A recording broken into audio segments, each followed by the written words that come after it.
Ćao drugari, dobrodošli u novu epizodu Eko školice. Moje ime je Mina i danas ćemo pričati o nosorozima.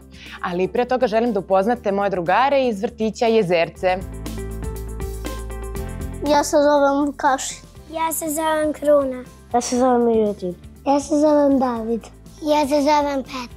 Ja se zovem Lazar. Ćao drugari! Jeste spremni da pričamo neku priču o jednoj životinji, a vi ćete pogoditi koja je to životinja, ali može? Da. Evo ovako, ja ću da kažem da ona ima više od 1 tone u odraslom dobu,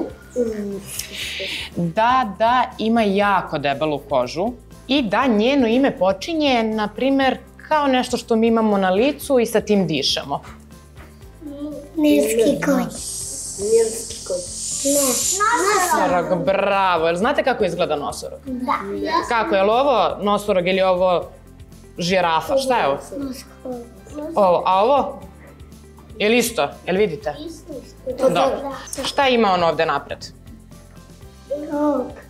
Rog, tako je. Može da ima 1 ili 2 roga, je li tako? Da. A šta mislite, čime se nosorog hrani? Travo.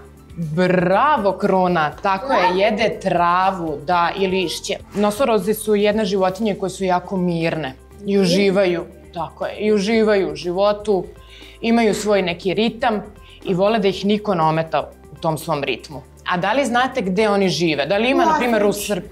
Bravo, znači, da li ih ima u Srbiji? Pa ne.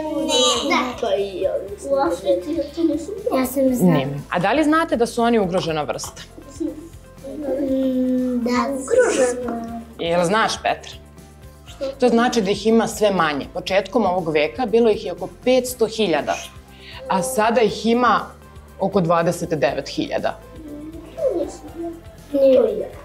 Da. To je više nego 10 puta manje. Da. A šta mislite zašto se to dešava? Da li čovek utiče na to? Da. Zbog krivolova, zato što ih ljudi love i ubijaju i zbog promene kvaliteta zemlje i staništa gde oni žive, onda ne mogu lepo da se hrane, kao što su navikli. Rekli smo da su oni mirne životinje koje vole da vode svoj život, da lepo ručkaju travu ili lišće i da ih niko ne remeti. Šta mislite, šta je još zanimljivo o nosorozima? Da li ste čuli da, na primer, u Vijetnamu gotovo da ih uopšte više nema, zato što su ih ljudi ubijali? Je li to strašno? Kako možemo da sprečimo krivolove? A možemo da ih tužimo ljudima koji su nadležni za to?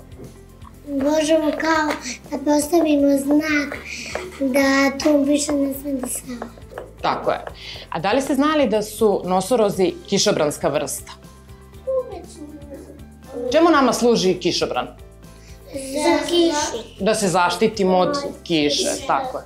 A kada kažemo da je neka vrsta kišobranska vrsta, to znači da ta životinja štiti i ostale životinje oko sebe, je li tako?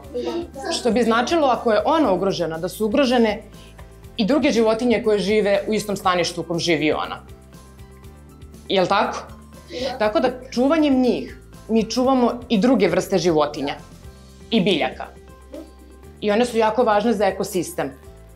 Znači, nosorozi nisu samo velike i snažne životinje koje jedu biljke, već su jako važne za našu planetu Zemlju, jel da? I zato moramo da probudimo svest kod ljudi, da vode računa o njima. Hoćemo da pozovemo sada bake, deke, mame, tate i vaše drugare da nas gledaju. Ajde, da mašemo i da kažemo gledajte nas drugari. Vidimo se. Vidimo se. Ćao! Ćao.